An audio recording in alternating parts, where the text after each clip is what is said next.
Vamos voando cumprimentar essa queridíssima que eu tava morrendo de saudades, que tirou umas férias merecidas. Eu vi, passeou bastante. Nossa queridíssima endocrinologista, doutora Andressa Heimcher.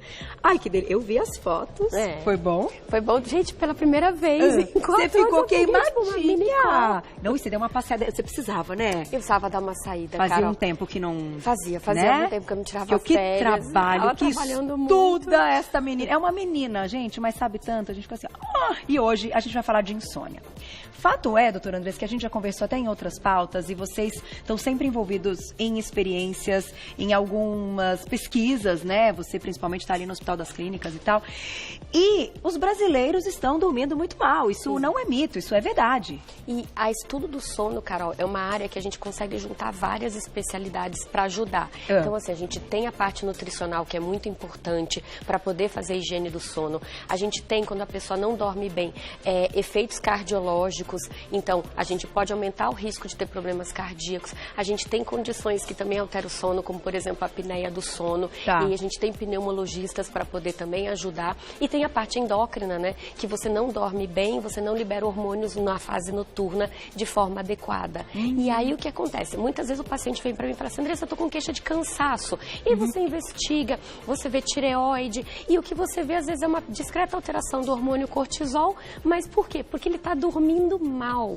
Ou às vezes quando ele dorme em horários diferentes durante a semana e tenta compensar no final de semana. E a insônia é também um dos problemas muito comuns na população. Eu cheguei a levantar dados de até 1/3 da população tem algum tipo de insônia, algum período de insônia. E a gente poder falar disso, o pessoal em casa poder mandar dúvidas pra gente, acaba ajudando pra gente poder criar um ciclo do bem pra poder, né, corrigir algumas coisinhas. Tá aí, manda pra gente no @VocêBonitaTV. Daqui a pouquinho a gente vai fazer um teste ao vivo. As pastinhas estão aqui prontas pra gente saber se de fato você dorme bem ou mal. Você vai descobrir junto com a gente. As perguntas são muito legais. Eu vou participar também. A gente tem uma convidada que já vai responder. Só que, vamos ao ponto.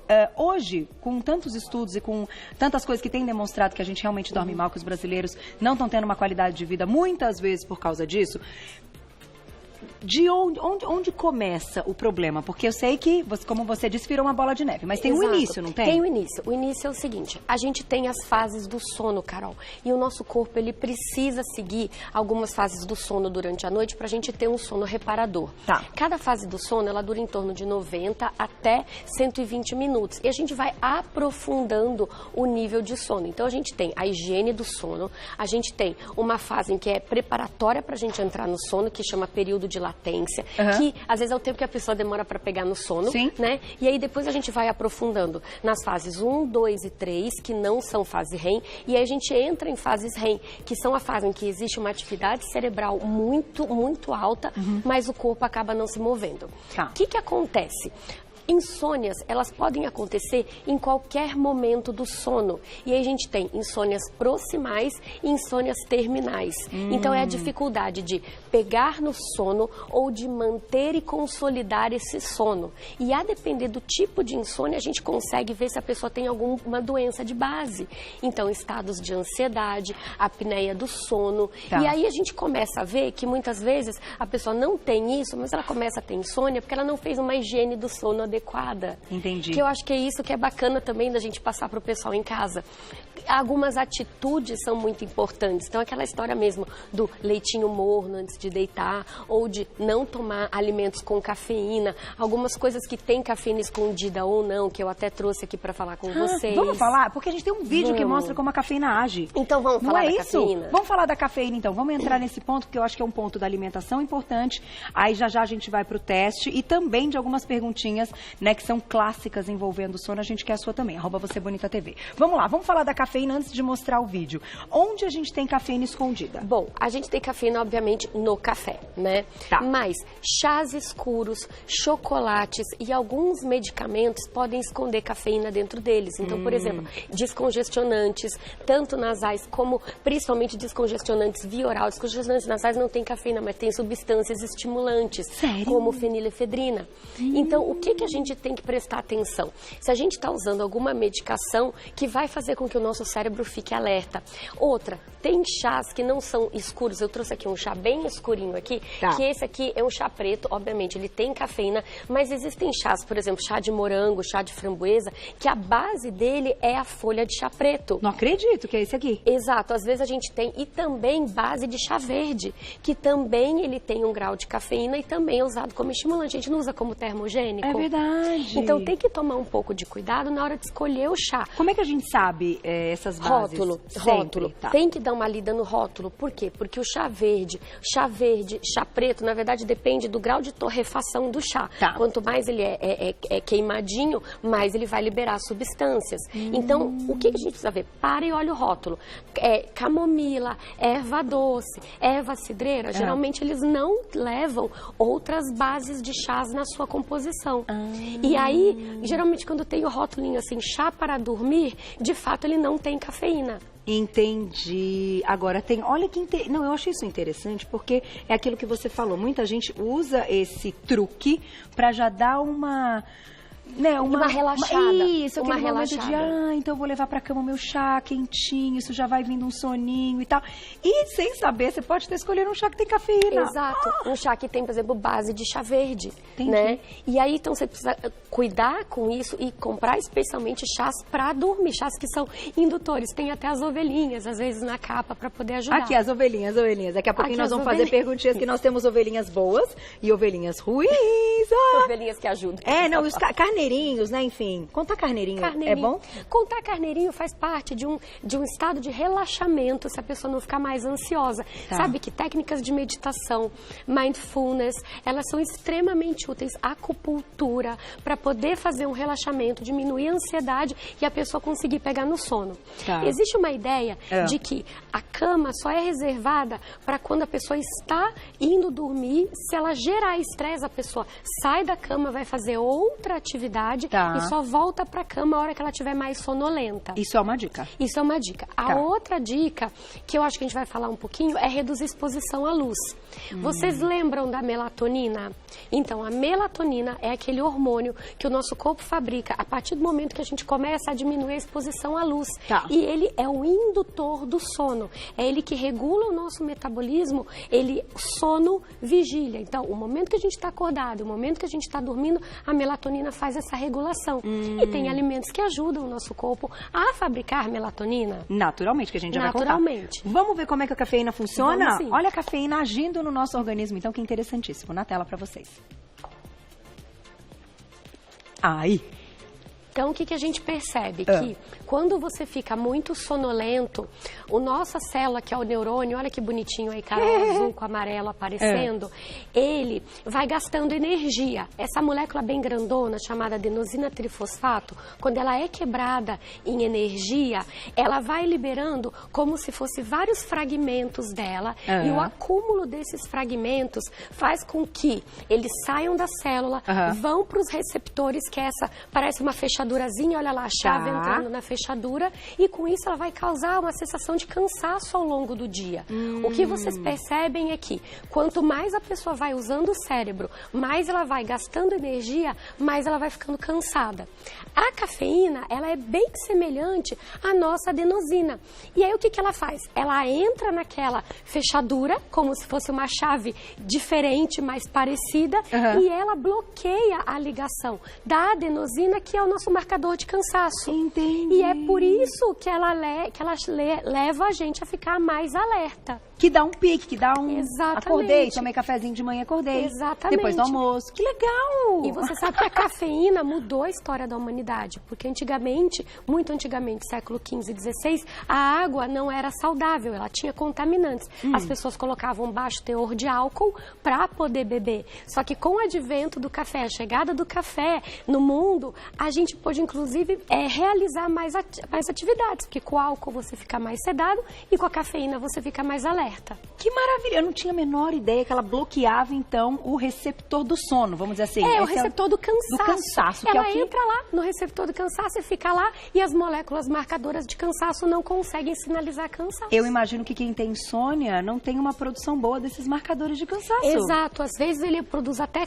marcadores de cansaço a mais, que se ligam a mais. E aí o que acontece? Às vezes dá até uma sobrecarga disso. Nunca falamos a respeito. Vocês sabiam que existem marcadores de cansaço se ligando a receptores? Você já vai me contar mais. Tem perguntinha do público na tela pra você, olha lá.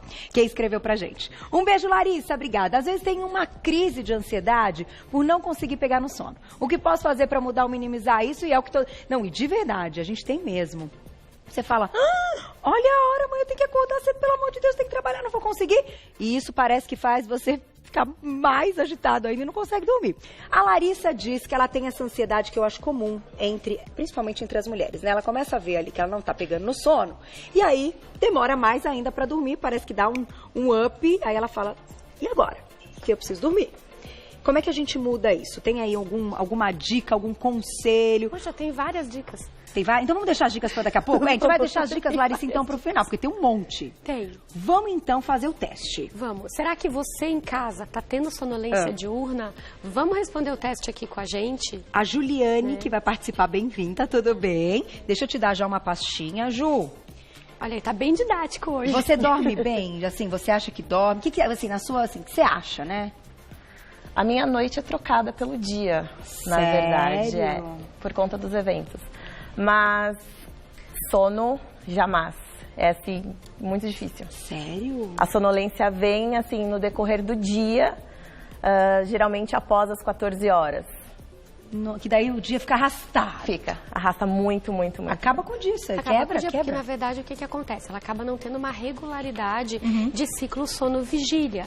E o mais importante para o nosso relógio biológico é que a gente tem uma hora pré-definida para deitar e uma hora pré-definida para acordar também, Carol. Porque senão o que acontece? Vários hormônios que são liberados em horários pré-determinados acabam sendo liberados em horários errados. O cortisol é um hormônio que ajuda a gente a acordar. Ele faz um pico de liberação logo no começo da manhã. Tá. Se a gente muda o horário e está, por exemplo, dormindo no horário que o cortisol está sendo liberado, você acaba tendo o seu sono interrompido. E aí o organismo tenta regularizar para jogar esse cortisol para mais tarde e na hora que você acorda, o cortisol entra depois. Entendi. E aí com isso você já acorda com aquele estado de sonolência. Sem pique. Sem pique. Gente, é perigosíssimo, porque você muda esse relógio biológico e tudo mais, e essa parte dos hormônios, né, até cronológica da liberação, e aí o organismo entende que você não quer que seja do jeito que a natureza quer que seja, quer que seja de outro. E aí ele vai e faz a nossa vontade. Exato. E aí por isso estraga tudo. A ideia o que é? A gente conseguir regularizar os horários durante a semana e durante o final de semana para que fique, Carol, uma coisa mais homogênea. Então, você deita pelo menos, vamos lá, numa média, 11 horas da noite e acorda 7 horas da manhã, mantendo o horário mínimo de sono. Num adulto, em torno de 7 horas, né? Então, a gente vai tender a encurtar esse ciclo de sono ao longo da vida, ok. Mas tem que manter essa regularidade. Não existe poupança de sono. Não existe você chegar e tentar compensar no final de semana. A compensação não é bem-vinda. Não. Vamos Tem lá, mais uma. Você quer fazer também? Eu quero fazer, então, posso fazer? A doutora Andressa vai fazer junto com a gente aqui, Gente, sabe que eu fiz isso, eu vou ter que contar pra vocês a verdade daqui a pouco. Conta a verdade, senão a gente lá. chama a Sandrinha, tem um monte de gente pra fazer aí. Vamos lá. Podemos fazer um por um? Vamos, a gente vai botar na tela, né, Fu? Só pra mostrar pra vocês, a pergunta é a seguinte, que a gente quer responder ao vivo. Qual a possibilidade de você cochilar ou adormecer nas situações a seguir? Primeira, sentado e lendo. Nenhuma chance de cochilar, pequena chance de cochilar, moderada chance de cochilar, alta chance de cochilar. Seja sincero, responda com seriedade, diga lá qual é a sua. Eu também já tô colocando a minha, daqui a pouquinho o resultado. Você dorme bem, Saulito? Não dorme? Então você sentar aí pra ler, você cochila? Total, né? Todo mundo vai se encaixar em alguma. Olha lá. Vendo televisão, nenhuma chance de cochilar. Bom, assistindo Você Bonita com esse meu pico pra lá e pra cá, acho que você não vai dormir. Não, com Você Bonita Com ninguém Você dorme. Bonita não dá pra dormir. Pequena chance de cochilar, moderada chance de cochilar e alta chance de cochilar. Vendo televisão... Tá, já coloquei aqui também. E aí, vai pensando, ó, Isa. Todo mundo vai se identificar por isso aqui, não tem como. Sentado em algum lugar público, como sala de espera, teatro, cinema. Ai, que vergonha. Eu já dormi em cinema. Eu também não, eu dormi em sala de espera. A cara do Gente, já dormi em cinema, certamente. Vamos lá. Vai marcando aí que daqui a pouquinho a gente passa o resultado. Próxima situação. Como passageiro de carro, trem ou metrô em um percurso de 1 hora. Já marquei o meu também, sendo muito sincera. Próxima. Deitado para descansar à tarde. Ai, meu Deus, quero nem ver meu resultado. Sentado e conversando com alguém. Sim, está lá conversando e tal. Sentado após uma refeição sem álcool. Tanto faz se é almoço ou jantar, é uma refeição. Uma refeição. Tá. E finalmente a última. E finalmente a última.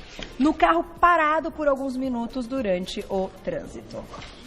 Vamos até contar já, né? Acima de 10, a gente tem que investigar sono não reparador. Então eu vou fazer o seguinte, vamos segurar o resultado para daqui a pouquinho. Segure o resultado daqui a pouquinho. Que antes nós temos umas perguntinhas aqui. Sim. Larissa não, desculpa. Ju, a gente já vai falar com você pra gente ver o seu resultado, tá? Fica aqui participando junto com a gente. Vão entrar umas perguntinhas que nós vamos responder com os nossos carneirinhos. Se é bom ou se é ruim.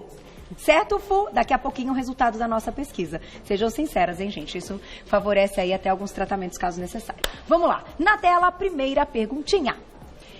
Cortisol elevado pode causar insônia? Então, é o elevado ou é o baixo? Diga lá, doutora Andressa. Então, cortisol elevado causa insônia, né? O que acontece? A gente tem uma... Sempre falo isso. Estudo do cortisol é uma coisa que exige vários exames para a gente determinar se o cortisol está elevado ou não. Não basta ser só o cortisol da manhã. E isso, gente, é um erro muito comum, às vezes, de interpretação. Porque às vezes o cortisol vem alto de manhã porque a pessoa usa anticoncepcional. E o anticoncepcional aumenta falsamente, porque ele aumenta algumas proteínas. E na hora que a gente vai dosar o cortisol, processa como bem alto, mas na verdade não é. Tá. Então a gente tem o cortisol salivar, que eu já falei algumas vezes, o urinário, a gente tem testes de supressão.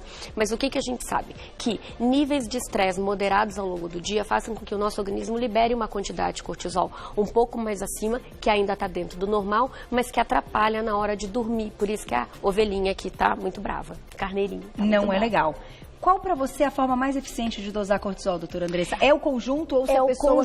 É o conjunto. A gente tem que dosar o ritmo do cortisol. Cortisol não é um exame que se avalia em uma única dosagem. Não é assim, nossa, dosei um cortisol de manhã elevado, você está estressada. Não. Você dosa o cortisol da manhã para excluir, na verdade, se ele está baixo. Ok. Se ele vier elevado, você faz 3 testes confirmatórios. Cortisol salivar, cortisol na urina de 24 horas ou teste de supressão com um medicamento que a gente chama de dexametasona. Certo. É um protocolo internacional que a gente segue passo a passo. Tá aí, gente. Então, quem queria saber a opinião da doutora Andressa, visão médica aí de uma coisa completa. Se você já fez isso, você tá no caminho certo. Próxima perguntinha, vamos lá. Assistir televisão antes de deitar ajuda a dormir? Carol, o que você acha? Ah, sei lá.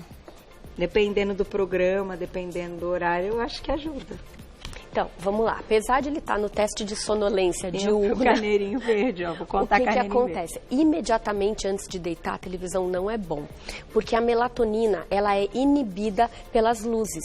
Então, exposição à tela, tela de celular, tela de computador, tela de TV, inibe a nossa produção própria de melatonina. Tá. Então, a ideia o que é? É que, no período noturno, você evite essa exposição. Tem até aquele aplicativo do celular que a gente consegue diminuir a luz dele, sim, né? Que chama de night shift. Então você diminui a luz do celular e com isso isso já é feito para agredir menos a nossa produção de melatonina. Tem que colocar à noite, então. Tem que colocar à noite, o pessoal que curte uma TVzona no quarto, tipo, furada. Não, é muito ruim. Durante o dia não interfere tanto, porque a gente já está exposto à luz natural do dia. Mas à noite, depois das 6 horas da tarde, é muito importante que a gente tenha muito cuidado com essa exposição elevada à luz. Então é carneirinho vermelho. É carneirinho vermelho, gente. Nada de muita TV antes de dormir. Tire a TV do quarto. Tira a TV no quarto. Deixa o quarto para as outras, né? Para o quarto é para namorar e para dormir. Os médicos dizem isso. É verdade, é verdade. Vamos tentar na prática. Mais uma perguntinha e depois tem perguntinha do público e a gente vai dar o resultado da nossa pesquisa. Olha lá. Comer alface realmente ajuda a pegar no sono? E aí, o alface pode dar uma ajudada, um saladão à noite? Pode. Sério? Pode, vamos pegar é a um verdinho, verdinha. é um verdinho. Vamos comer muito alface? Opa. É sim. Gente, a alface tem uma substância que é chamada ópio do alface, conhecida, que lá pelos idos 1700 e 800 era utilizado como sedativo e indutor do sono. É aquele leitinho branquinho que você quebra alface, que sai uma pequena quantidade. A substância, vamos lá, vamos ver se está certo, lactarium, ela induz o sono. Então, assim, em pequeníssimas quantidades ela pode ajudar mesmo. E não é pela via da melatonina, é pela própria substância. Olha que legal, gente. Então, uma bela salada antes de dormir. Ajuda e ajuda muito. Além de não ter calorias, pode ajudar para deixar o sono mais gostoso. Outra coisa que ajuda é grão de bico, que também ele é rico em vitamina B6 e em triptofano, que é precursor da nossa melatonina e da serotonina, que é o nosso hormônio do bem-estar.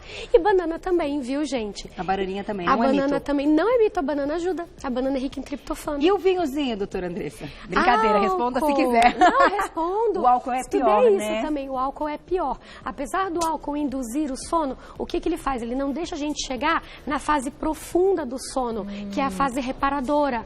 E aí, com isso, você fica com um sono mais superficial. A sua qualidade do sono fica pior. Embora você durma, ele não atinge o sono ideal. Exatamente, não te repara. Que é isso que a gente vê no teste. Então agora a gente vai conferir, esse aqui é o seu. Vamos lá. Este aqui é o meu. Como é que é? A gente tem que contar? A gente tem que contar. Vamos lá contar. Tá. Não, mas contar o quê? Conta todas. Todas, de 1 até o final, você vai contando.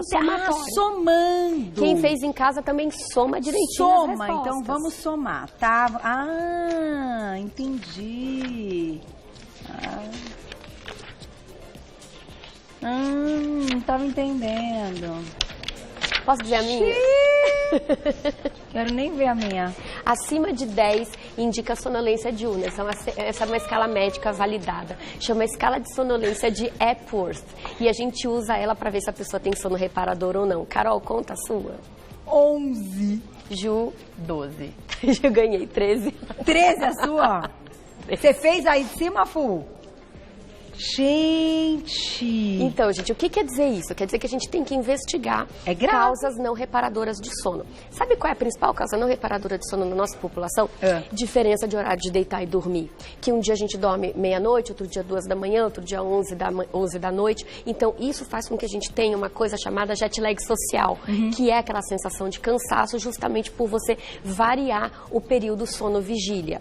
Mas existem outras causas, como, por exemplo, a apneia do sono, que a pessoa precisa investigar, e existem, por exemplo, as causas de insônia, que são associadas com ansiedade, podem estar associadas com ansiedade ou a outros distúrbios, como, por exemplo, algumas doenças inflamatórias, que a pessoa fica com dor, acaba não dormindo. E maternidade? Maternidade também, sabe, gente? Maternidade não tem jeito. Mas sabe que existe uma adaptação fisiológica para a mãe conseguir acordar durante a madrugada e atender o filhote. Na verdade, ela tem uma redução dos níveis de melatonina no período noturno, nessa época do pós-parto. Do pós-parto. Depois não é legal. Depois não. Mas nessa época do pós-parto, o organismo da mulher normalmente se adapta a produzir um pouquinho menos de melatonina para ela conseguir ficar mais alerta. Não, e vou falar um negócio, deve ter um monte de gente passando por isso. Você tá lá dormindo, de repente, vem, sobe na cama, entra no meio do casal, quando você acorda tem uma criança no meio do casal, né, Andrezinho? Já passou por isso, Andrezinho? 3, né? Aí, de repente, você olha... Ai, eu não tinha nem visto ele chegando. E se você acorda no meio da noite e vê chegando e tenta botar na cama de novo, me conta que alguém dorme de novo. Ninguém dorme. Por quê? Porque você tem, às vezes, exposição à luz. Então... Porque você, às vezes, assusta, libera adrenalina. Isso acontece com dono de gato também, sabe? Também. Gente, os gateiros cachorrinho, também, tudo isso. E agora, no frio, eles estão dormindo tudo na cama, assim, tudo enroladinho no colchão. Gatinho começa a amassar pãozinho em você durante a madrugada pra te acordar. Juro, o Leônidas amassa pãozinho na gente durante a madrugada. Olha, doutora Andressa, eu só posso te agradecer. Eu acho assim, vamos fechar com uma pergunta, Fu? Dá? Dá. Do público. Que eu sei quando a doutora Andressa tá aqui, tem tanta pergunta do público na tela. Aí, ó. Mércia, obrigada. É verdade que própolis em gotas junto com algum chá induz o sono? Legal a pergunta. Vamos lá. Desde que o chá não tenha aquelas bases de chá que eu falei, ou seja, nem chá verde, nem chá preto, o própolis, ele é uma substância anti-inflamatória. Tá. Agora eu vou deixar um gancho. Valeriana ajuda mais, tá? Ah, é? Valeriana ajuda mais. Já tem estudos mostrando que a valeriana, numa dose entre 400 e 900 miligramas, ela pode sim ser um auxiliar da insônia, de controle da insônia. Manipulado? Ou manipulado ou comprado pronto. Tá. Porque já tem preparações comerciais de valeriana. Inclusive, valeriana é formatada para durar a noite inteira. São valerianas de longa duração. Que legal, doutora Muito Andressa. legal. Pode ajudar muita gente. Pode Tem que ajudar, ficar tomando sim. remédios aí fortíssimos, né? Aí, converse com o seu médico. Também converse com o seu nutricionista, com o seu nutrólogo. Às vezes você está precisando só de uma mudança de alimentação. Tá aí. E com essa linda explicando, fica tudo muito mais gostoso, muito mais delícia. Obrigada. Deixa eu agradecer o pessoal da Max Fama, que hoje mandou a Ju para participar com a gente, que deu aí seu relato. Que... Dormir melhor, né? Então, porque de Dormir noite melhor, ela tem né? evento e tudo mais, modelo e tal. Então a gente, enfim, faz parte também do business, né? Não tem muita jeito. Obrigada. E pra quem quiser saber mais, vou passar pra vocês contato da queridíssima doutora Andressa Heimscher, que tá sempre aqui com a gente. Vai lá, @endocrinologia em dia. E no Facebook é só colocar também Endocrinologia em Dia, você já encontra todo o trabalho dela, encontra aí textos, muito legal e sempre com muita experiência. E com todas as dicas, tá vendo? Assim vai ficar mais fácil, gente, agora. Quem tem filho pequeno, fazer o quê? É melhor curtir o filhão. É isso que eu ia falar. É melhor, vamos ser felizes, vamos dar muito beijo nas crianças, qualquer hora do dia. Obrigada. Obrigada. Sempre adoramos você. Até a próxima. Obrigada, gente.